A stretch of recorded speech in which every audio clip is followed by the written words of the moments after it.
Bienvenue au podcast En vente libre, un podcast où les informations en santé sont enfin à portée de main. On est les Gabrielle Aucarré. Moi, c'est Gabrielle Catafort. Et moi, Gabrielle Fizet. On est deux étudiantes au doctorat de premier cycle en pharmacie de l'Université de Montréal. Puis aujourd'hui, c'est un épisode un peu spécial puisque cet épisode spécifique du balado est dans le cadre de notre projet, dans le fond, d'intégration en pharmacie pour la fin de notre parcours en pharmacie. Donc, dans quelques jours, on sera des pharmaciennes et en vue de cette graduation, on fait un dernier cours d'activité d'intégration. Donc, ce balado est vraiment plus spécifique sur ce sujet-là. Fait que je vais vous laisser vous présenter, dans le fond, Gabrielle, l'épisode d'aujourd'hui. Donc, dans le fond, aujourd'hui, on traite de la formation des futurs techniciens en pharmacie. Donc, on reçoit sur le podcast une enseignante qui est aussi pharmacienne du Collège Rosemont. Et on a aussi, vous allez voir dans l'épisode, un de nos collègues et amis du programme de pharmacie. Donc, il se nomme Étienne. Puis aujourd'hui, notre épisode se concentre sur leur formation. Donc, ils sont où en ce moment, les TP? Là, en ce moment, je pense que la plus vieille cohorte sont à leur 2e année. Donc, dès le printemps 2024, on s'attend à leur arrivée dans les milieux. Donc, on a discuté avec Gina, en fait, de leur formation, c'est quoi les compétences qu'ils doivent acquérir dans le programme, c'est quoi les cours qu'ils ont. Elle nous a expliqué beaucoup qu'il y avait 3 volets de cours, donc super intéressant. Puis dans ces volets-là, il y a un volet qui est clinique, donc très intéressant à s'informer là-dessus si on est pharmacien. Puis, donc, on jase vraiment de plein de choses. Donc, comment on voit la place des techniciens en pharmacie versus les assistants techniques en pharmacie qui sont déjà présents dans les milieux, avec aussi le rôle du pharmacien. Donc, on touche vraiment à plusieurs sujets. Podcast très intéressant. Comme à l'habitude, nos invités, toujours intéressants, mais particulièrement celui-ci, là, puisqu'on va comprendre peut-être un peu mieux ce nouveau rôle qui va arriver en pharmacie. Mais juste avant de commencer, je vais aller vous présenter votre nouveau commanditaire pour cet épisode. On tient à remercier notre commanditaire pour cet épisode, qui est le Collège de Rosemont. Effectivement, le milieu de la pharmacie se transforme avec l'arrivée des premiers diplômés du Collège de Rosemont en technique de pharmacie. Cette nouvelle fonction de travail occupée par les techniciens en pharmacie représente une réelle bonification du service aux patients dans les pharmacies communautaires et dans les hôpitaux. Le travail des techniciens en pharmacie est complémentaire à celui des pharmaciens et des assistants techniques et amène la valeur ajoutée au sein d'une équipe. Ce sont des diplômés qualifiés qui se démarquent puisqu'ils ont une compréhension avancée du circuit du médicament et de ses effets sur la santé des patients. Ils possèdent aussi un jugement clinique et un esprit critique et ils ont toutes les connaissances nécessaires pour soutenir la gestion de l'équipe technique de l'approvisionnement. Ainsi, pour que chaque personne puisse jouer son rôle et pour augmenter l'efficacité d'une équipe en pharmacie, il est possible de s'inscrire dès maintenant pour accueillir en stage les finissants du programme technique de pharmacie du Collège de Rosemont. Si vous êtes à l'écoute et que vous êtes un étudiant universitaire en pharmacie, venez rencontrer nos techniciens dans le cadre d'un stage thématique STOP. Si vous voulez avoir plus de renseignements, rendez-vous sur le site web du Collège de Rosemont, donc crosemont.qc.ca. La santé, c'est pas toujours clair. T'inquiète, c'est plus simple que ça ne l'air. Au podcast, en vente libre, les gars vont ton back.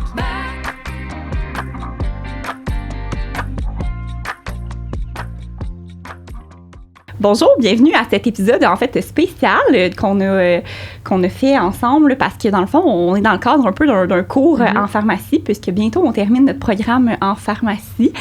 Donc ce dernier cours-là, dans le fond qu'on a, c'est un projet d'équipe dans le fond qu'on a à faire. Puis on a décidé dans le cadre de ce projet d'équipe-là de faire dans le fond un balado. Donc un peu de joindre notre podcast dans le fond à notre dernier projet d'intégration en pharmacie. Fait que c'est pour ça qu'aujourd'hui, ça va peut-être être un épisode un peu différent à vos oreilles. Là. Donc, on a premièrement un autre invité qui se joint à nous pour poser nos questions. Donc, je vais te laisser, Étienne, te présenter un petit peu pour commencer. Ben oui, en fait, moi, je m'appelle Étienne. Je suis étudiant en 4e année en pharmacie avec les deux Gab. Ça fait 4 ans qu'on fait le programme ensemble, puis on a décidé de faire un projet là, sur l'intégration des techniciens en pharmacie. Fait qu'on va vous parler de ça un petit peu pendant le podcast. Là, ça va nous donner l'opportunité de jaser un peu de ça, puis de voir un peu qu'est-ce que ça en est, puis où est-ce qu'on s'en est avec ça. Exact. Fait que c'est ce qui nous amène, dans le fond, un peu au vif du sujet de notre balado. Fait que je vais vous laisser vous présenter, Gina, du programme. Dans le fond, vous êtes enseignante au Collège Rosemont de technique de pharmacie. Donc, peut-être vous présenter un peu votre parcours, nous dire pourquoi vous êtes peut-être allée vers l'enseignement, puis en tant que pharmacienne, votre petit parcours aussi, plus brièvement, avant qu'on rentre un peu plus dans notre sujet. C'est bon, j'aimerais que vous me tutoyiez Oui. C'est l'enregistrement. Ça ferait plus convivial. Donc, mon nom, c'est Gina Durette. Je suis pharmacienne de formation. J'ai gradué en 2008 de l'Université de Montréal. Puis, j'ai pratiqué en pharmacie communautaire depuis ces années-là. Pendant ces années-là aussi, j'ai accueilli des stagiaires, donc des stagiaires en pharmacie de l'Université de Montréal. Et cette expérience-là, j'ai beaucoup aimé cette expérience-là, puis ça m'a donné le goût de pousser un peu plus l'enseignement. J'ai fait aussi un peu de tutorat dans les laboratoires de pratique professionnelle, ce qui m'a encore donné le goût plus d'aller en enseignement. Puis, quand le nouveau programme de technique de pharmacie s'est ouvert, finalement, j'ai sauté sur l'occasion. J'avais vraiment envie de participer à ce projet-là. Donc, depuis la fin de 2020, donc en pleine pandémie, les cégeps ont commencé à recruter des pharmaciens pour développer ce nouveau programme-là.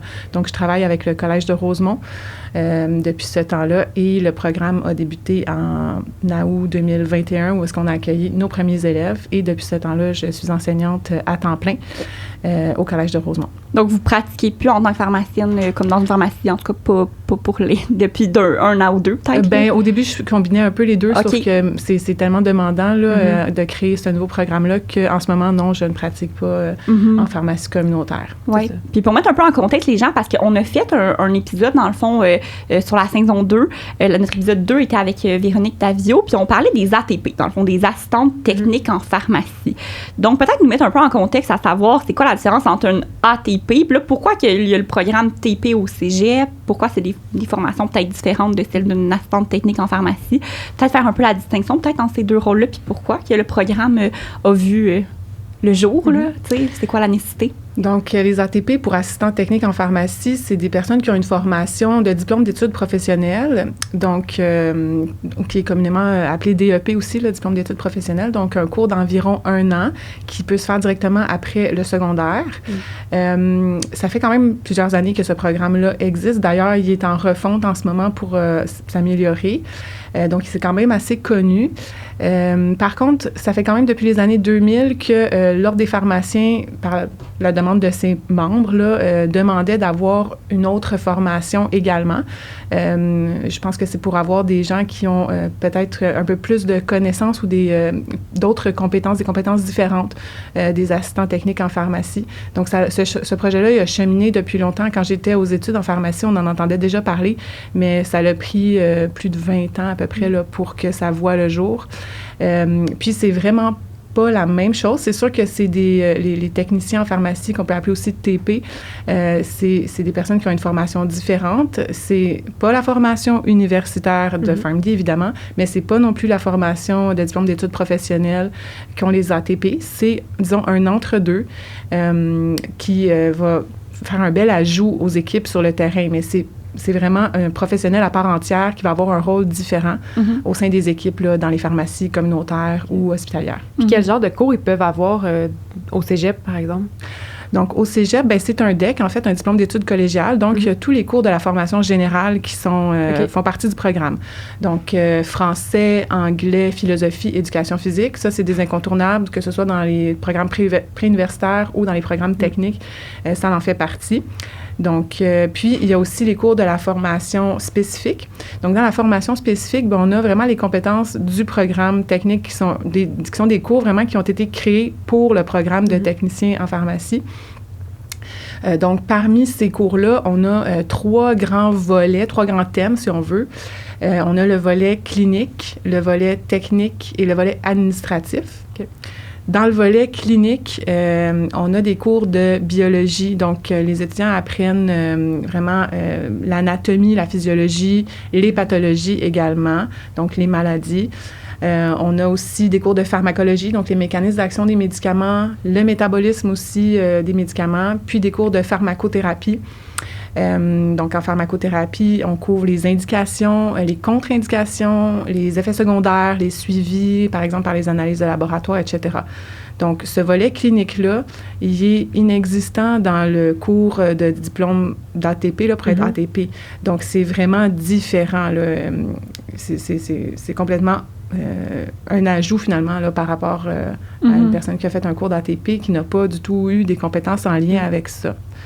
Si on regarde maintenant le volet technique, ben là, on va chercher un petit peu plus de rapprochement avec le DEP. Donc, tout ce qui est préparation des médicaments, le circuit du médicament, les appareils, les technologies.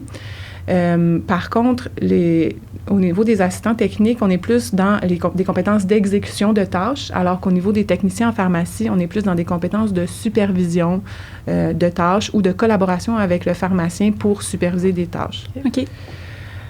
Puis ensuite, le dernier volet administratif, ben on a, dans le fond, c'est surtout de la gestion. Donc, il y a différents types de gestion de ressources humaines. Ça, c'est une compétence que je trouve super importante et intéressante parce que, apprendre à gérer des employés, faire des horaires, gérer des conflits, participer à l'embauche, etc. Donc, les TP qui vont avoir cette formation-là vont avoir vraiment une compétence qui va être un bel ajout pour les équipes sur les terrains parce que ça arrive souvent que ces activités-là sont déjà faites, évidemment, là, sur le terrain par des pharmaciens ou des ATP, mais ces personnes-là qui font ces tâches-là n'ont pas toujours de formation pour le faire. Je dis pas que les TP vont être meilleurs, mais ils vont arriver avec un œil différent, puis ils vont pouvoir sûrement proposer des améliorations ou au moins donner un grand coup de main là, aux équipes en place. Il y a aussi tout le volet de gestion des stocks qui fait partie de la gestion et de l'administration en général là, d'une pharmacie. Par exemple, en pharmacie communautaire, tout ce qui est facturation là, fait partie du programme. Fait que c'est vraiment un nouveau poste en pharmacie, autant communautaire qu'hospitalière. Dans le fond, c'est comme, ça va pas empiéter sur le rôle du pharmacien, ça va pas remplacer les ATP, ça va vraiment être comme un entre-deux peut-être entre ces deux postes-là pour avoir plus de coordination peut-être au sein de la pharmacie, de ce que je comprends. Exactement. C'est sûr que c'est un défi qu'on voit qui va arriver quand que les TP vont arriver sur le marché du travail parce que, comme je dis toujours aux étudiants, les tâches qu'ils apprennent à faire dans leur formation, elles existent déjà et elles sont déjà exécutées par d'autres personnes, soit des assistants techniques en pharmacie, des pharmaciens ou des fois des personnes qui n'ont pas de formation en lien avec la pharmacie. Et ces personnes-là font souvent très bien leur travail. Il va y avoir une transition là, qui va se faire. Va falloir préparer le terrain. D'ailleurs, les pharmacies d'établissements de santé travaillent beaucoup là, sur l'intégration des techniciens en pharmacie dans les milieux de travail.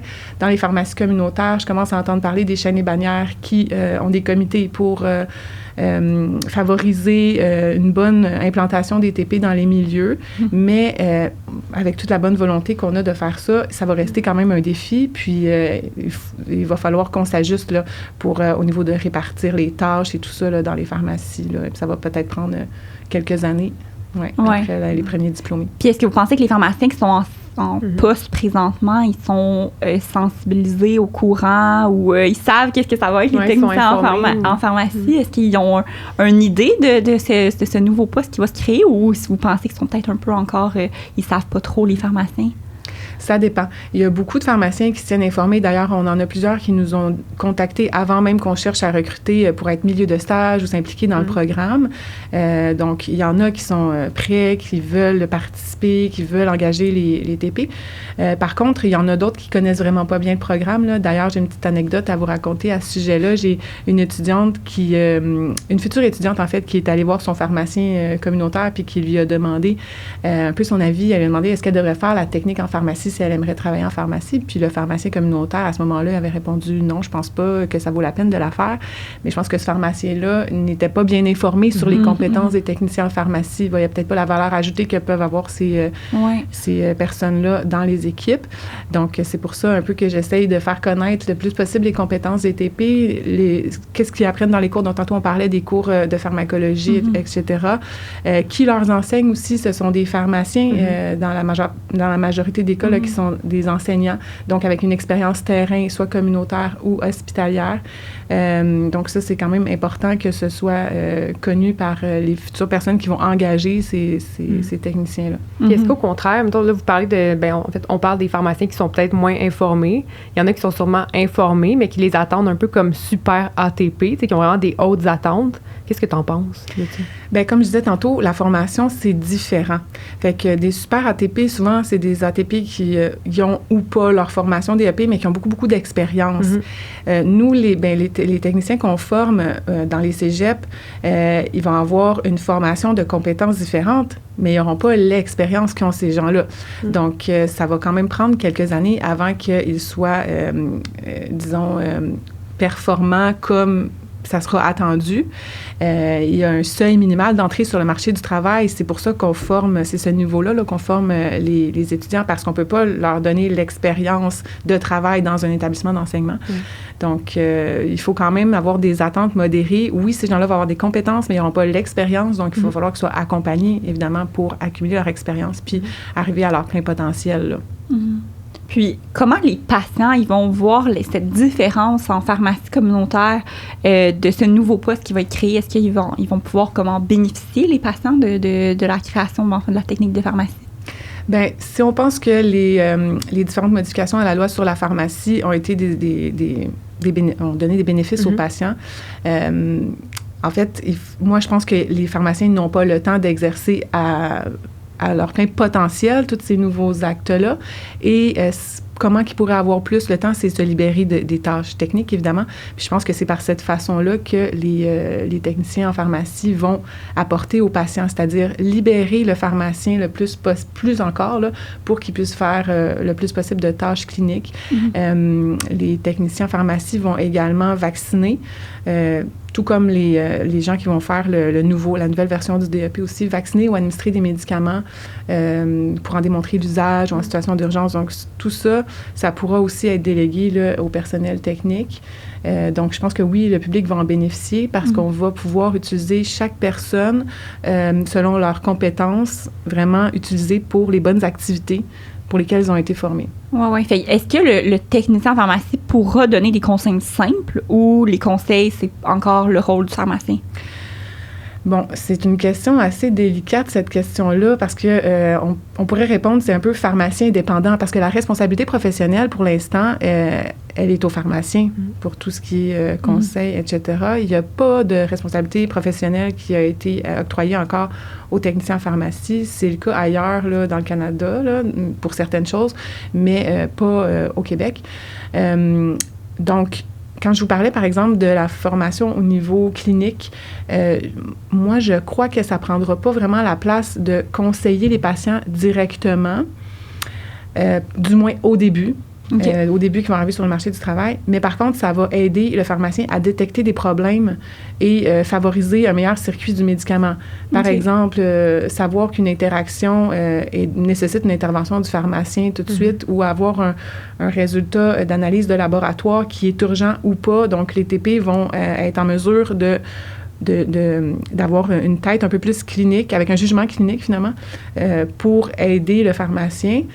Moi, je vois plus la formation clinique dans ce volet-là que d'aller dans des conseils aux patients. Le bémol que j'ai, puis ça s'explique bien, là, quand on parle de conseils aux patients, c'est que, oui, on peut toujours donner l'information qu'on sait, mais si le patient nous amène de la nouvelle information, ben là, il y a peut-être un niveau de compétence qui n'est pas adéquat pas adéquat, mais qu'est-ce que je veux dire, c'est qu'en donnant de l'information par le TP peut recevoir de l'information, puis tout d'un coup, il n'est plus la bonne personne pour répondre à la question là, du patient. Donc, on leur explique que, oui, ils ont une formation clinique, mais la formation des pharmaciens, elle est plus poussée. Donc, pour avoir une vision d'ensemble du patient et de son traitement, c'est vraiment le pharmacien qui est la personne la mieux placée. Est-ce que ça pourrait être un exemple, par exemple, comme, je sais pas, une patiente se présente en pharmacie communautaire, puis elle rencontre la technicienne en pharmacie pour sa nouvelle ordonnance, puis là, elle apprend qu'elle est enceinte, par exemple. Puis là, ça serait comme le technicien en pharmacie par rapport peut-être à une technicienne en pharmacie pourrait voir peut-être les médicaments potentiellement dangereux en grossesse, peut-être pas faire le conseil sur ça à la patiente directement, mais le référer directement au pharmacien pour que le pharmacien prenne en charge la patiente de façon peut-être plus prioritaire, sachant qu'il pourrait avoir comme des risques pour la grossesse avec les médicaments qu'elle prend. Ça serait comme un exemple. Exactement. Okay. Donc, c'est sûr que les grands médicaments qui sont tératogènes, on les enseigne aux étudiants, ils les apprennent, puis on leur apprend aussi la notion de risque-bénéfice, mais je leur dis que l'évaluation du risque et des bénéfices, c'est le pharmacien pharmacien et le médecin qui ont ce rôle-là. Donc, puis c'est souvent comme ça, par exemple, en grossesse, là, quand on lit les recommandations. Donc, nos étudiants vont pouvoir dire, oh, il y a peut-être quelque chose à faire avec ce dossier-là, cette patiente-là qui est enceinte, soit qu'elle me dit qu'elle est enceinte, soit qu'elle m'apporte une ordonnance de diclofenac. Puis, on sait par ricochet qu'elle est enceinte. Donc, bien documenter le dossier, premièrement, pour que le pharmacien puisse bien faire son travail, c'est quelque chose qu'ils vont pouvoir faire. Puis, également, là, lever des drapeaux pour qu'une analyse plus poussée là, soit faite. Je comprends. Honnêtement, j'avais une question un peu par rapport à ça. On parle justement du fait qu'ils vont avoir une valeur ajoutée au niveau clinique, un peu par rapport aux ATP qui sont déjà en place. Est-ce que ça pourrait devenir un programme passerelle pour le programme de pharmacie à l'université ou pas vraiment? C'est une question qui est très difficile à répondre. Bon, c'est sûr que là, si ça devient un programme passerelle ou pas, moi, j'ai pas de pouvoir décisionnel là-dessus du tout. Mais si je peux vous donner des observations que j'ai faites, parce que c'est sûr qu'on se pose la question, il y a beaucoup de gens qui se posent la question. Programme passerelle, bon, c'est pas très précis comme terme, mais est-ce qu'on parlerait, par exemple, de faire certains cours supplémentaires pour avoir peut-être accès au PharmD? Parce qu'en fait, le programme DEC, bien qu'il comprend des cours de biologie, de chimie, ce ne sont pas les mêmes cours qui sont les préalables au programme universitaire. Donc, il y a certainement des compétences que les étudiants en technique de pharmacie devraient aller chercher avant de pouvoir même penser à accéder à la passerelle. Donc ça, je vois ça comme quand même un défi. Également, les programmes de pharmacie, autant à Québec qu'à Montréal, sont des programmes ultra contingentés. Là, ils acceptent seulement un faible pourcentage de toutes les demandes qu'ils ont. Donc, est-ce que les universités ont besoin d'aller chercher des étudiants supplémentaires? Pas vraiment. Fait que je pense qu'en ce moment, les conditions ne sont pas vraiment favorables pour une passerelle, mais je ne dis pas que c'est impossible. Ça se fait dans d'autres professions, entre autres en santé. Là, on a souvent la pensée au niveau des soins infirmiers. Là, on sait que la technique peut éventuellement mener au programme universitaire. Mais c'est sûr que pour l'instant, le chemin n'est vraiment pas aussi facile là, de passer par la technique. Donc, un étudiant qui voudrait aller en pharmacie à l'université en ce moment, je ne crois pas que c'est une bonne idée nécessairement de faire la technique. Là.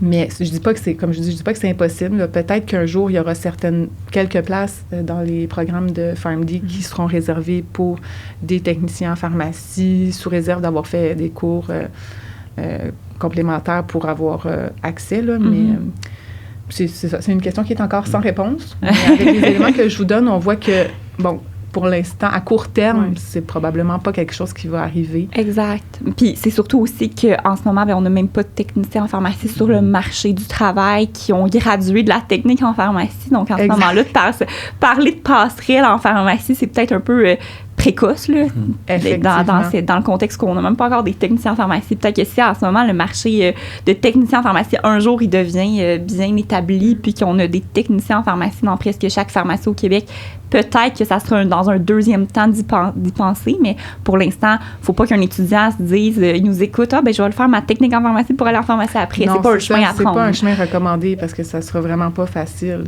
Puis, qu'est-ce que tu disais? J'en profiterais pour dire que le fait que la fonction de travail n'existe pas, là, donc le fait qu'il n'y ait pas de technicien en pharmacie sur le marché du travail, on ne se rend pas nécessairement compte de ça, mais c'est un énorme défi pour des enseignants de créer un programme qui va former des gens, mais on n'a pas de référence sur le marché du travail. Donc, on a l'idée d'une référence, on se fie au rôle du pharmacien, au rôle d'assistant technique. L'Ordre des pharmaciens a quand même des standards pour aussi les techniciens, là. Par contre, on n'a pas de modèle sur lequel se référer, donc c'est un super gros défi que tous les cégeps ont à relever. Puis, mais je pense qu'on va bien le relever, là, mais c'est quelque chose qui n'est pas évident. Puis si on parle, parce que là, tu parles de cégep, là, puis là, ça me fait penser que là, vous êtes combien de cégeps au Québec à offrir le programme technique de pharmacie? Bien, je peux vous faire peut-être une petite historique là, de comment ça a débuté. Ça serait intéressant. Donc, je disais tantôt, depuis les années 2000, que ça commençait à se parler, ça s'était demandé qu'il y ait un programme collégial qui soit développé en technique de pharmacie. Mais c'est seulement au printemps 2020 que le ministère des Études supérieures a fait un appel de candidature pour chercher des cégeps qui souhaitaient offrir le programme. Il y a eu 14 cégeps qui a essayé, qui s'est porté volontaire, en fait, pour avoir le programme. Puis, il y en a 11 qui ont été retenus. Je dis 11 parce qu'en fait, en 2021, il y en a 10 qui ont démarré le programme, puis il y a un cégep qui était autorisé, mais qui a démarré seulement en 2022. Donc, le cégep anglophone John Abbott. Sinon, si ça vous intéresse, voulez-vous que je vous... Ben oui, allez-y, les c'est cégeps qui offrent intéressant, le programme. Qu'est-ce qui est intéressant, c'est qu'il y en a partout au Québec. Donc, on a bien sûr le collège de Rosemont sur l'île de Montréal, le cégep de Sorel-Tracy, le cégep Gérald-Godin aussi qui est sur l'île de Montréal, le cégep de Thetford, de Bécomo, d'Alma, d'Abitibi-Témiscamingue, de Rivière-du-Loup, de Drummondville et de Limoilou. Puis comme je disais, John Abbott qui s'est ajouté un an après. Donc, il y en a partout en région. Donc, je pense que le but, c'est vraiment de former des gens en région qui vont rester en région parce qu'évidemment, il y a beaucoup de besoins de main-d'œuvre, autant en région qu'en région urbaine, en région éloignée qu'en région urbaine. Ensuite à ça, en octobre 2020, il y a l'Ordre des pharmaciens qui avait publié un communiqué qui disait... Bon, le 16 octobre 2020 est une date qui apparaîtra dans les annales de l'histoire de la pharmacie québécoise. C'est aujourd'hui que la ministre de l'Enseignement supérieur, Mme Danielle Mécan, a annoncé officiellement la création du programme d'études collégiales en technique de pharmacie. L'Ordre des pharmaciens se réjouit de cette annonce et tient à la saluer. Donc là, ça, c'est un peu le go là, que les cégeps ils ont commencé à chercher à embaucher des pharmaciens pour enseigner, comme je disais tantôt. Ce sont des pharmaciens qui ont été embauchés pour développer le programme parce que, en fait, le ministère a fourni un devis ministériel, donc qui comprend toutes les compétences qui doivent être développées pendant le programme. Mais chaque cégep reçoit le devis et ensuite crée son programme. Donc, avec notre programme, on doit assurer qu'on forme les étudiants pour atteindre toutes les compétences. Mais on peut prendre des chemins différents. OK. Donc, on peut avoir des grilles de cours qui sont différentes. En fait, on a des grilles de cours qui sont différentes parce que c'est localement chaque cégep qui, selon ses ressources, selon les installations, etc., détermine sa grille de cours. Par exemple, dans notre programme à Rosemont, on a des cours qui sont donnés par le département de biologie, de chimie, mais aussi par la technique de gestion, la technique de recherche et de gestion de données, qui sont spécialisés en études cliniques. Puis ça, si je me trompe pas, on est le seul cégep au Québec qui a cette technique-là, donc il y a des enseignants avec cette expertise-là. Donc, on comprend que nous, on peut collaborer avec eux pour développer notre cours de recherche clinique. Mais les gens de Bécomo, ils n'ont pas cette ressource-là. Donc, ça explique un peu pourquoi ça, c'est juste un exemple parmi tant d'autres, pourquoi les grilles de cours et le programme n'est pas exactement pareil d'un cégep à l'autre. Mais le but est de former des étudiants qui sont compétents de Bécomo à Montréal, partout au Québec. Donc, les pharmaciens enseignants ont commencé à travailler sur le programme en 2020 et en août 2021, les premières cohortes en technique de pharmacie ont débuté dans 10 cégeps à travers le Québec. En 2022, le cégep de John Abbott s'est ajouté pour accueillir la première cohorte. Et au printemps 2024, là, ça va être là qu'on va avoir nos premiers gradués. Donc, partout à travers le Québec, il va y avoir des gradués de technique de pharmacie qui vont faire leur entrée sur le marché du travail. Puis, en ce moment, au Collège Rosemont, vous avez combien d'étudiants qui se sont inscrits au programme technique de pharmacie? Bon, ta question, c'est sur les inscriptions, mais souvent, les gens veulent savoir vraiment combien qu'on a de gens qui sont restés. Oui, qui sont restés, oui, au final, comme dans tous les programmes de cégep, on peut avoir, on a beaucoup d'inscriptions, on a un certain nombre d'inscriptions, mais ça se traduit pas toujours par des admissions et ces gens-là ne restent pas nécessairement jusqu'à la fin du programme. Donc, en ce moment, on a une vingtaine d'étudiants qui sont notre première cohorte, qui sont maintenant rendus en deuxième année. Ils vont commencer leur troisième année l'année prochaine. On a une trentaine d'étudiants qui vont commencer leur deuxième année l'année prochaine. Et on a une cinquantaine d'étudiants qui devraient commencer au mois d'août. OK, quand même. Fait que c'est pour un début de programme, c'est quand même, des bonnes petites cohortes, mais c'est quand même bon, je trouve, de voir qu'il y a un engouement quand même, là, tu sais. Le programme n'est pas connu, puis moi, je me compare avec les autres programmes de mon cégep pour voir si on est vraiment loin derrière dans les demandes d'admission ou pas. Puis on est quand même bien, fait que je pense que... Oui, mais c'est bien. ça commence à être connu, mais c'est du travail de longue haleine de faire connaître le programme. C'est pour ça que, d'ailleurs, je suis ici aujourd'hui, donc de faire connaître par tous les moyens. C'est sûr qu'on visite aussi des écoles secondaires, on a des portes ouvertes, on a toutes sortes de moyens, on est sur les réseaux sociaux. On essaye de juste faire connaître le programme, on informe les conseillers en orientation, mais on a beaucoup d'étudiants qui viennent pas directement du secondaire. Donc, soit qui font un retour aux études, sont déjà sur le marché du travail, ou qui font un autre programme de cégep puis qui changent de programme. Puis, il y a une proportion aussi qui vient du secondaire. Puis, y a-t-il des gens qui viennent directement du marché du travail, comme ATP, puis là, qui décident de retourner aux études pour faire la formation TP? Est-ce que vous en avez quelques-uns? Oui, il y en a quelques-uns. OK, oui. OK. C'est quand même exigeant pour quelqu'un qui est sur le marché du travail de venir faire le DEC à temps plein. Donc, c'est vraiment à temps plein pendant 3 ans. Il y en a aussi certains qui vont faire le programme de reconnaissance des acquis et des compétences, la RAC. Mais ça, c'est complètement un autre dossier, finalement. Là. Donc, c'est différent. Là, ça fonctionne pas. Moi, je suis pas responsable de la RAC. Là, donc, c'est d'autres personnes qui sont responsables de ce volet-là. Est-ce que c'est au cégep, ça? La RAC, c'est dans le fond une technicienne, une ATP, dans le fond, qui voudrait devenir technicienne en pharmacie. Elle peut faire un genre de programme d'équivalence? Oui, c'est ça. Donc, il y a différents cégeps, dont le Collège de Rosemont, qui offre la RAC en technique de pharmacie. Bon, comme je disais tantôt, c'est particulier parce que la fonction de travail n'existe pas. Donc, par exemple, une ATP avec expérience va se faire... Pour faire la RAC, va rencontrer des pharmaciens experts qui vont, premièrement, faire une entrevue, demander comment qu'elle pense qu'elle est compétente pour les compétences du programme. Elle doit démontrer qu'elle est compétente dans les mêmes compétences que le DEC, là. Donc, il y a certaines personnes avec d'expérience qui ont des compétences quand même de gestion du personnel, gestion des stocks, des compétences techniques aussi. Pour le volet clinique, là, c'est là que ça se corse parce que ça ne s'apprend pas super bien sur le terrain, là, le volet clinique.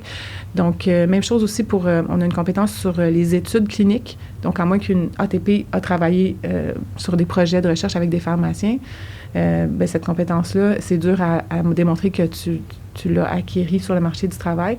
Donc, pour certaines compétences, je crois qu'il y en a à peu près 5-6, les ATP doivent faire des cours. OK. Aussi. Donc, c'est pas juste de faire une entrevue puis un devoir pour démontrer que tu atteins la compétence, mais également faire des cours. Puis, évidemment, la RAC, ça se fait pour des gens qui sont sur le marché du travail. Donc, c'est flexible, là, c'est des cours. C'est pas de venir au cégep assister aux mêmes cours que les étudiants qui font le DEC, mais ce sont des cours qui sont, par exemple, asynchrones, autoportants. Donc, ils peuvent se faire à temps libre, là. Puis là, vous parlez beaucoup des compétences, tout ça. Je sais qu'il y a aussi comme des attitudes à acquérir. Bien, pour le Collège Rosemont, là, on a travaillé ensemble quelques temps. Fait que, tu sais, peut-être nous parler un peu de comme ces compétences-là. C'est quoi exactement les compétences que la technique de pharmacie nous permet aux étudiants d'acquérir? Puis là, parler peut-être un peu de vos attitudes aussi. Là, je sais qu'il y a un profil là, d'un technicien de pharmacie que vous recherchez à comme former vos étudiants. Donc, peut-être nous parler un peu plus de leur formation comme plus concrète là, à ce niveau-là. Donc, ce que tu parles, ça s'appelle le profil de sortie. Donc, le profil de sortie doit être créé pour tous les programmes de cégep. Donc, c'est sûr que nous, quand on a eu à créer le programme de technique de pharmacie, on a dû faire un profil de sortie. Donc, ça dit un peu à quoi ça va ressembler les finissants, puis sur le marché du travail plus tard. Donc, je vous dis encore, là, on n'a pas de référence sur le marché du travail, donc c'était un gros défi de faire ça. En gros, sur le profil de sortie, on a identifié les compétences qui sont englobantes pour tout le programme. Donc, quand je vous parlais des 3 volets, bien, ce sont les 3 volets qui se retrouvent là. Donc, des compétences au niveau clinique, donc sur la connaissance du corps humain, des maladies, des médicaments. Également des compétences techniques sur la préparation, le circuit du médicament, la gestion des technologies dans le circuit du médicament, etc. Puis, la compétence administrative au niveau de la gestion des stocks, gestion de la pharmacie et des ressources humaines. Et à ça, on ajoute aussi des attitudes professionnelles. Comme tu disais, chaque cégep va déterminer ses attitudes professionnelles. Je pense qu'en général, ça doit se ressembler. Mais au Collège de Rosemont, là, j'espère que je vais me rappeler des 5 par cœur. Là. Donc, on peut t'aider. Oui, je pense que vous pouvez m'aider un peu. Donc, on a l'empathie qui a été ciblée comme attitude. L'esprit d'analyse, la rigueur, l'autonomie et le leadership. Et le professionnalisme, je les ai eus. Donc, ce sont des attitudes qui sont enseignées aussi dans le programme. Les étudiants sont appelés à s'auto-évaluer par rapport à leurs attitudes pendant tout leur cheminement. Donc, à chaque session, dans différents cours, on va cibler une attitude, puis on va amener les étudiants à se questionner, à s'auto-évaluer sur leurs propres attitudes. Puis, pendant leur stage, ils vont être évalués vraiment formellement aussi sur les attitudes, un peu comme ça se fait dans le programme de PharmD, pour avoir reçu des étudiants au PharmD en stage. On les évalue aussi sur le professionnalisme. Donc, c'est sûr qu'il y a des attitudes qui se ressemblent là, entre les deux. Donc, ça fait aussi partie de la formation. Fait qu'on peut dire que le technicien en pharmacie qui va graduer va toujours être confronté au cours de son parcours à comme se remettre en question un peu sur des choses fondamentales comme l'esprit d'analyse, le professionnalisme pour vraiment comme être au niveau peut-être plus clinique, mais aussi d'être comme dans les tâches techniques qu'il va faire, de comme savoir la portée, de comprendre la portée des actes qu'il va faire en pharmacie un peu. Là. Oui, exact. Puis, par exemple, dans l'esprit d'analyse, une des questions sur lesquelles les étudiants s'auto-évaluent, c'est est-ce que tu as bien analysé qu'est-ce qui est une cause, une conséquence d'un problème pharmacothérapeutique? Est-ce que tu as utilisé des sources fiables et reconnues? Est-ce que tu sais distinguer quelles sources sont fiables ou non, etc. Okay. Puis en stage, c'est des pharmaciens ou c'est des ATP d'expérience qui vont les évaluer? Excellente question. Donc, idéalement, ça serait des techniciens en pharmacie qui superviseraient des stages de techniciens en pharmacie, évidemment, mais comme toujours, je me répète, mais ça n'existe pas sur le marché du travail. Il va falloir que ce soit des pharmaciens qui soient responsables de chapeauter le stage. Par contre, les pharmaciens vont devoir collaborer avec l'équipe technique parce qu'il y a certains aspects techniques, évidemment, au stage pour lesquels des ATP d'expérience sont mieux placés que des pharmaciens. Par contre, des ATP ne peuvent pas tout chapeauter le stage parce que là, le volet clinique, ben c'est quelque chose qu'ils n'ont pas nécessairement dans leurs compétences.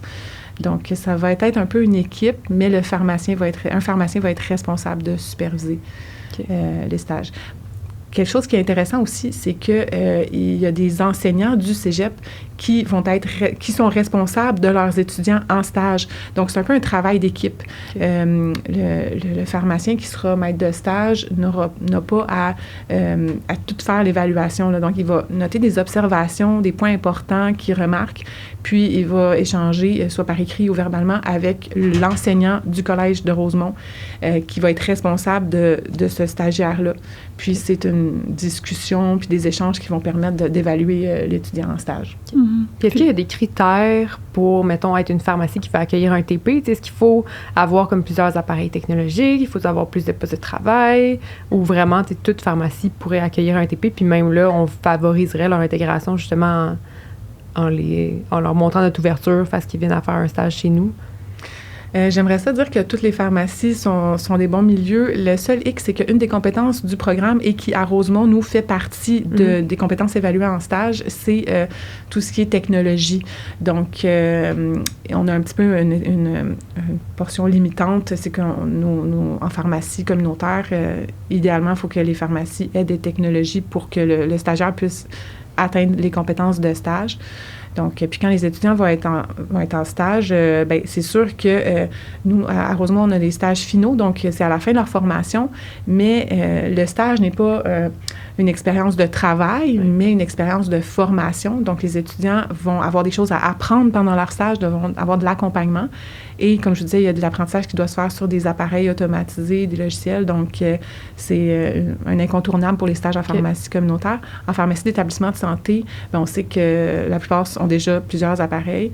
On ne demande pas d'avoir tous les appareils, évidemment, là, mais qu'au moins les étudiants aient un exemple d'appareil, puis qui puissent s'exercer avec cet appareil-là. Parce qu'au collège, on a des installations, des appareils automatisés, des logiciels, mais on les a pas tous, évidemment, parce que c'est très, très coûteux et ça prend de l'espace.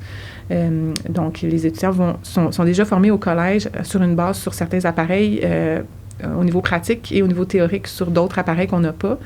Puis en stage, ils vont pouvoir compléter leur formation en transposant les connaissances qu'ils ont apprises au collège dans les milieux de pratique. Mais parlons-en du niveau pratique, parce que, en tout cas, personnellement, je pense qu'on a tous été impressionnés un peu par les installations qu'il y avait au cégep, parce qu'ils ont un laboratoire autant pratique communautaire, puis on a un autre laboratoire qui est plus dédié à la pratique hospitalière. Est-ce qu'ils vont souvent s'exercer là, ou c'est vraiment dans des cas plus spécifiques qu'ils vont être évalués là, où ils ont vraiment la chance de toucher régulièrement à ces laboratoires pratiques-là, puis appliquer ce qu'ils ont appris dans leur cours théorique?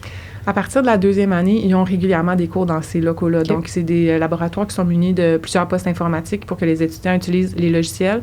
Donc, on a un logiciel de pharmacie communautaire, un logiciel de pharmacie hospitalière, un logiciel d'assistance clinique aussi, je pense que c'est comme ça qu'on appelle ça, là, pour guider dans les interactions et tout ça.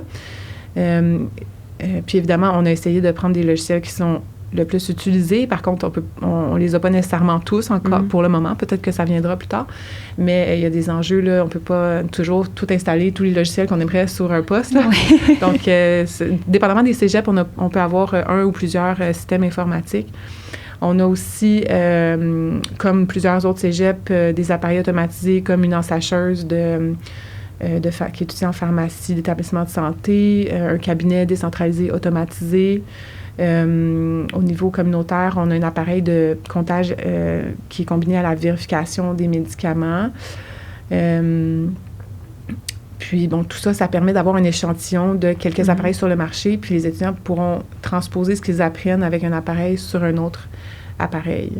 On a aussi dans nos laboratoires, dans notre laboratoire d'établissement de santé, un SCAS, donc simulé, là. Donc, on n'a pas vraiment un vrai environnement stérile, mais on peut tout à fait simuler les préparations stériles avec des hottes et la salle blanche, le passe-plat, etc. Donc, c'est assez fidèle à ce qui se retrouve dans les milieux, puis les étudiants peuvent s'exercer dans ces milieux-là pour être le plus près possible à entrer sur le marché du travail. Ben oui, parce que je tiens à dire que c'est ça, nous, on a eu la chance de faire la visite, dans le fond, de notre équipe, avec notre amie aussi, collègue de notre équipe, Lauriane. Puis, dans le fond, on était vraiment impressionnés par l'environnement pratique.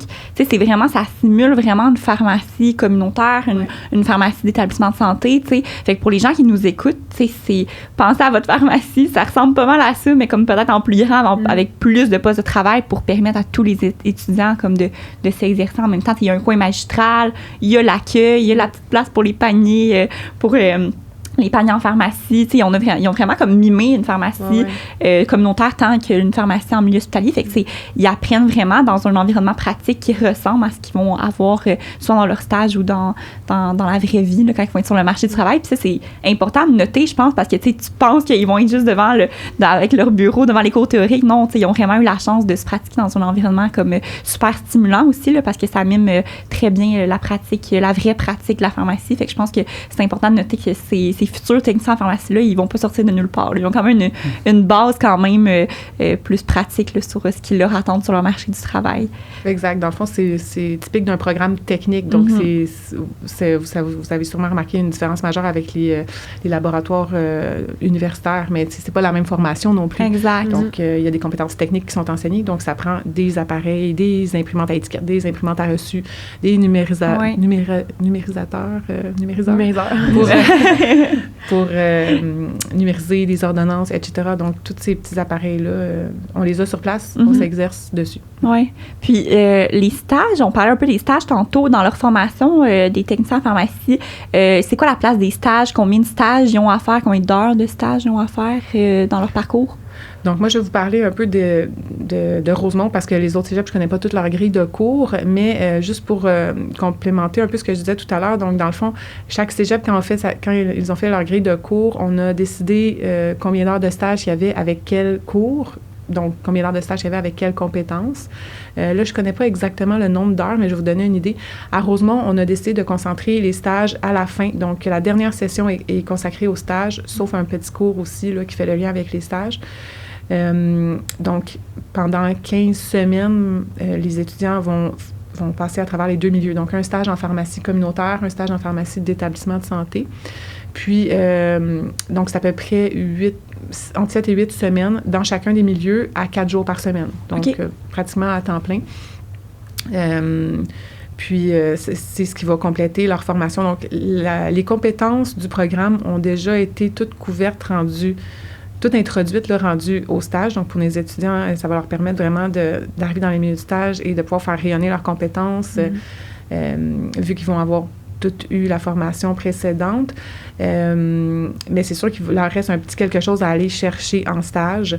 C'est ça le but du stage, là. Donc, c'est vraiment une expérience pédagogique pour eux, pour aller compléter leur formation. Parlant des stages, est-ce qu'il y a des milieux qui ont déjà démontré leur intérêt à accueillir les techniciens, les étudiants en technique? Oui, donc les gens qui sont très intéressés par le programme puis l'arrivée des TP nous ont déjà contactés, mais on en recherche toujours là, des milieux de stage parce qu'évidemment, il y a des gens qui peuvent être intéressés, mais pas nécessairement disponibles au bon moment. Donc, si vous êtes pharmacien et vous êtes à l'écoute, là, vous pouvez écrire au Collège de Rosemont. On cherche des milieux de stage communautaires ou hospitaliers, mais on a déjà beaucoup de gens, oui, qui nous ont écrit, même avant qu'on cherche, pour accueillir nos étudiants en stage. J'ai oublié de vous parler un peu des compétences qui font partie des stages à Rosemont. Là. Donc, comme je disais, il y a 21 compétences dans le programme, mais nos stages finaux sont concentrés sur principalement 3 compétences, soit la gestion des stocks, le circuit du médicament et la gestion des technologies liées au circuit du médicament. Donc, le circuit du médicament, c'est une compétence très englobante, là, très récapitulative, disons, qui fait des liens avec les autres. Donc, c'est des compétences, disons, d'un niveau pour les étudiants plus avancés. Puis, ils vont pouvoir, dans le fond, ils vont pouvoir faire des activités spécifiquement liées à ça dans leur stage, là. OK, aux 3 compétences sur les 21, mais les autres, ils les ont vus comme plus en cours théorique ou pratique, dans le fond. Là. OK. Puis est-ce que les autres compétences vont pouvoir être appliquées aussi en stage ou on essaie quand même de se baser plus sur les 3 spécifiques? Oui, les autres compétences pourront être appliquées en stage, mais par exemple, comme je disais, le circuit du médicament, c'est très englobant. Ça fait des liens avec beaucoup d'autres compétences, de la collecte de données à la saisie de données. Puis après ça, l'analyse, la détection de problèmes, ça va chercher le volet clinique. Donc, tout ce qui est pharmacothérapie, pharmacologie, ça s'inclut, disons, dans le circuit du médicament par rapport à ça. Après ça, il y a le volet technique, tout de supervision de préparation, etc. Donc, même si ça a l'air technique comme compétence, si on regarde dans le devis ministériel, la compétence de circuit du médicament, ça inclut de détecter des problèmes pharmacothérapeutiques. Donc, ça a un aspect clinique aussi. Puis les 21 compétences que vous avez décidées, c'est-tu spécifique au Collège Rosemont ou c'est comme vraiment ça fait partie du devis ministériel qui ont établi que ça, c'est toutes les compétences qu'un technicien en pharmacie devrait avoir? Ou c'est vous? C'est vraiment le ministère des Études supérieures qui a déterminé les 21 compétences. Puis évidemment, il ne détermine pas ça à l'aveuglette, là. Il y a eu des comités de travail qui ont travaillé là-dessus plusieurs heures pour déterminer c'est quoi les 21 compétences. Chaque cégep les a reçues. Puis notre travail, c'est d'essayer d'analyser c'est quoi les compétences et de les diviser dans une grille de cours finalement. Fait que des fois, on a pu regrouper 2 compétences. On trouvait que ça allait bien ensemble. Bon, on en a fait un cours. Puis d'autres fois, on a dit, dans cette compétence-là, c'est quand même gros, c'est volumineux. On peut l'avoir séparé en 2 cours. OK.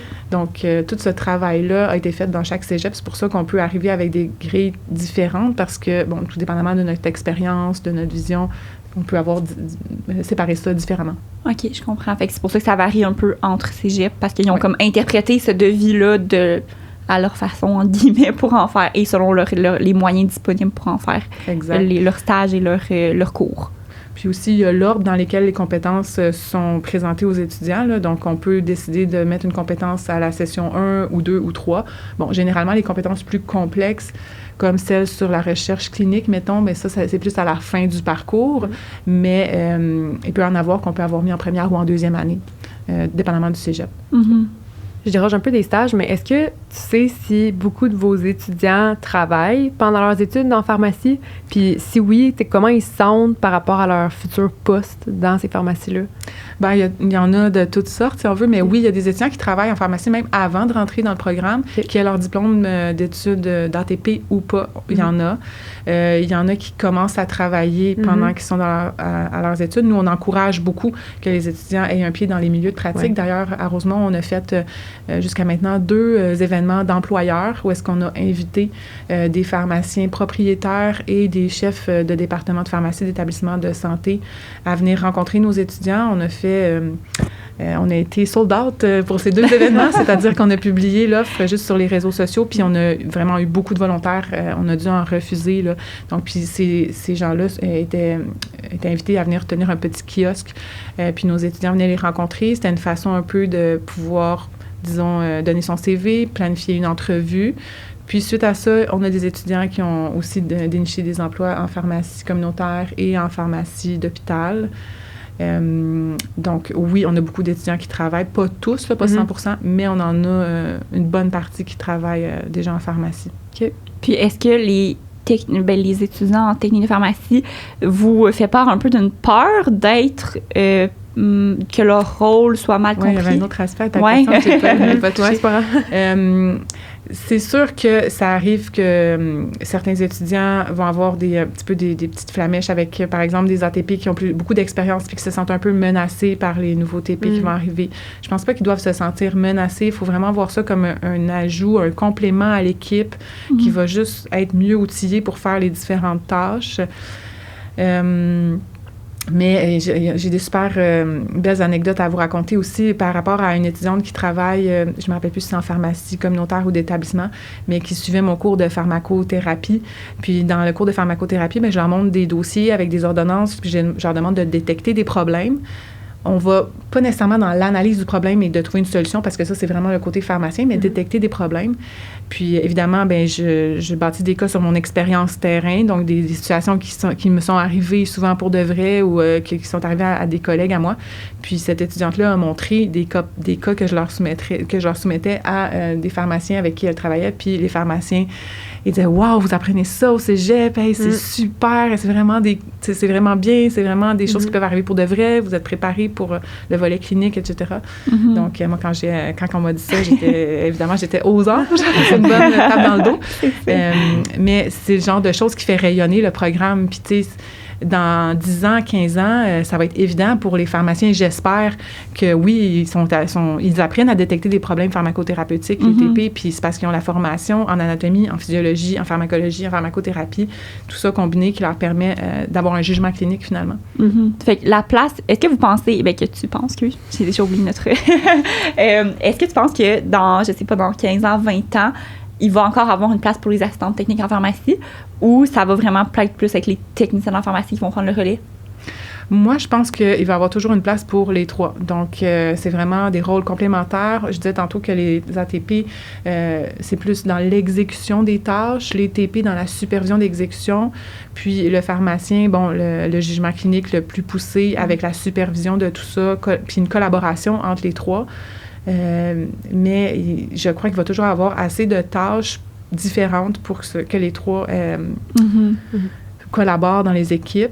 Mais je pense que c'est peut-être pas tout le monde qui est de mon avis, mais on verra. L'avenir nous le dira. L'avenir nous le dira, mais je pense que c'est pertinent d'en parler pour qu'on comprenne un peu mieux. Là. Mais en tout cas, le programme de DEP ne disparaîtra pas. Là. Il continue. D'ailleurs, comme je vous disais, il est en refonte, donc ils vont faire une version améliorée. Généralement, on ne fait pas une version améliorée de quelque chose qu'on veut éliminer par la suite. Ouais. Exact. Donc, je pense que ça va se poursuivre. Là. Puis, on parle beaucoup justement de l'empiètement un peu du côté des ATP, mais il va y avoir un empiètement aussi au niveau pharmacien. Aussi. Oui, ça, on en parle moins. Ouais. On en parle moins, mais effectivement, nous, on dit à Rosemont là, que les techniciens en pharmacie vont être le bras droit du pharmacien. C'est parce que, oui, il y a des choses que le pharmacien fait qui pourront être faites par les TP. Ils vont avoir toute la formation pour le faire. Il y a beaucoup d'ATP, d'expériences qui ont été formées sur le terrain pour faire de la DVCC, par exemple, mais en technique de pharmacie, ils apprennent à faire la vérification. Autant la vérification contenant-contenu que la vérification d'ordonnance. C'est des actes techniques. L'analyse du dossier, ça, c'est une activité avec un jugement clinique poussé qui doit être réservé aux pharmaciens. Mais vérifier si le médicament qui est sur l'ordonnance, c'est bien celui qui est à l'écran dans la saisie de données, c'est une tâche technique.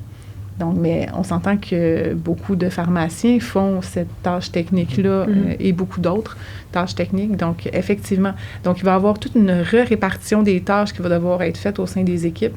Puis, en effet, là, il y a des tâches qui sont faites par des pharmaciens qui vont être que les techniciens pourront reprendre. Il y a des tâches qui vont être faites par les ATP que les techniciens pourront reprendre. Il va falloir que ça se fasse en une transition. Mais je pense que ce ne sera pas facile, mais au bout du compte, tout le monde va être gagnant là-dedans.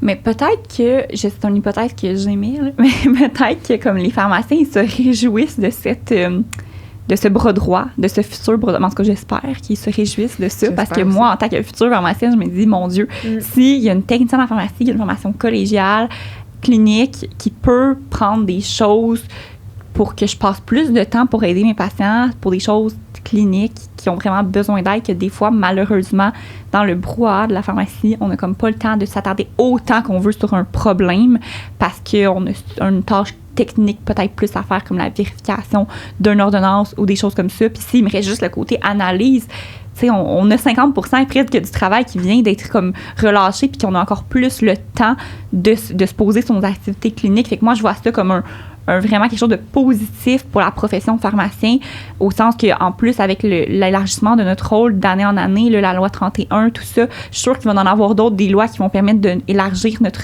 champ de pratique. Donc, ça va être comme une nécessité qu'on trouve quelqu'un pour comme déléguer peut-être des tâches qui sont peut-être pas trop techniques, mais tu sais, un entre les deux. Puis le technicien en pharmacie, je pense que c'est exactement là qu'il va voir sa place de plus en plus dans les pharmacies, en tout cas, je l'espère, parce que je trouve que c'est rassurant de voir ça en tant que future pharmacienne dans quelques jours, semaines, de voir ça, tu sais. Je pense que même du côté patient, même, c'est rassurant un peu de savoir justement que notre pharmacien a plus de temps à passer sur l'analyse de nos problèmes et notre dossier, puis toutes les tâches techniques sont faites par des personnes qui ont vraiment une formation très, très poussée dans ce milieu. Effectivement. Ouais. J'ai une collègue enseignante qui me partageait il y a longtemps déjà que la population en général serait probablement outrée de connaître la formation que les étudiants en pharmacie suivent et le clash qu'il y a par rapport à l'expérience terrain, la pratique réelle.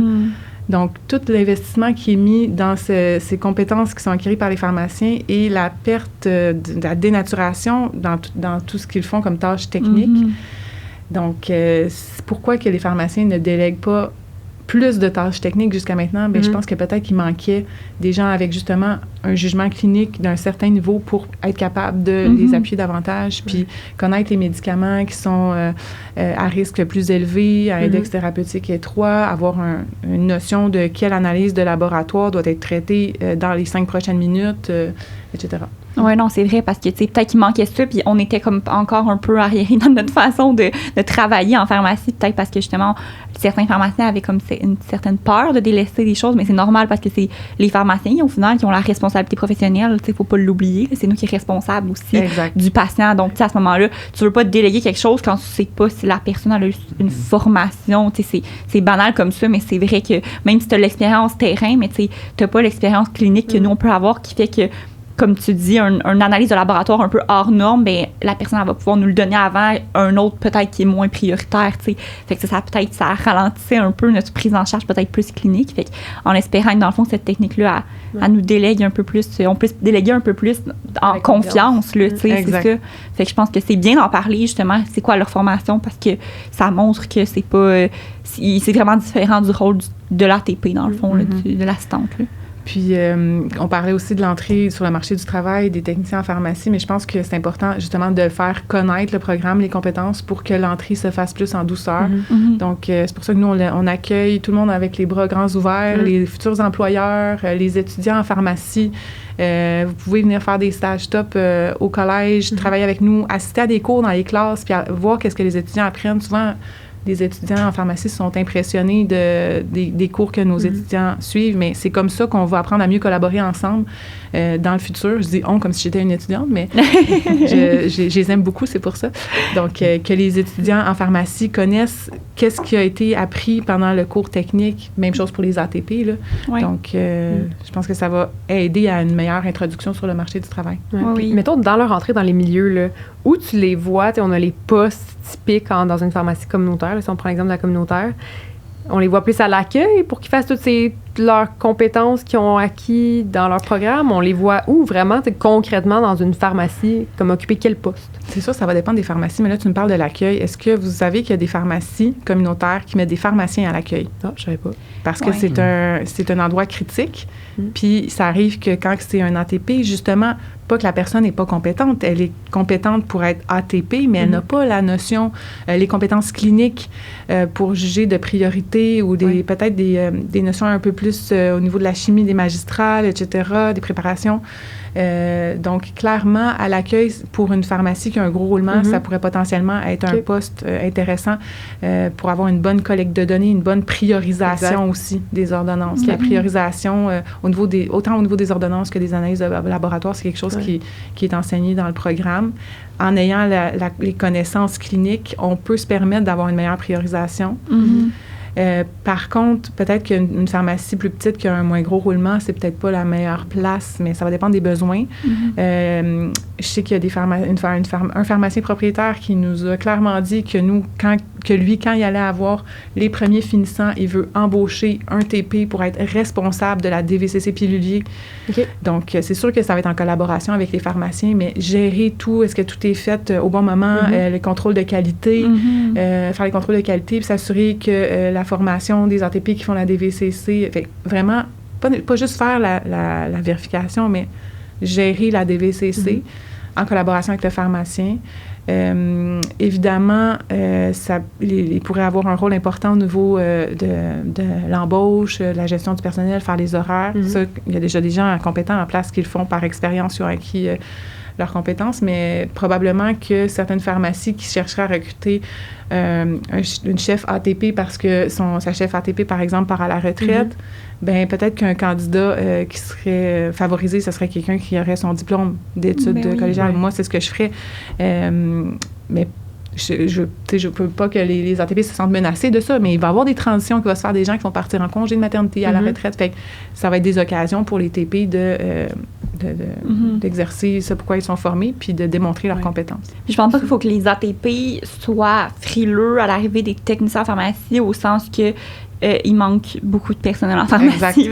C'est pas les emplois qui vont manquer en pharmacie. On n'est pas dans une situation où que la main-d'œuvre est comme excessive puis qu'il n'y a pas de postes disponibles. Au contraire, nos postes disponibles en pharmacie en général sont quand même assez présents. Là. Donc, souvent, il manque toujours une tech ou deux par pharmacie. Il y a toujours un besoin.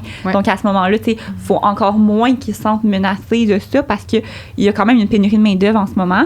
Puis, ça va juste les aider à mieux faire le travail d'assistante technique en pharmacie. Ils vont être moins surchargés par des choses que peut-être qu'ils pourront être délégués à une technicienne en pharmacie à la place. Là, il y a ça aussi à considérer. Là. Donc, je pense que c'est comme c'est juste un bel ajout en ce moment-là.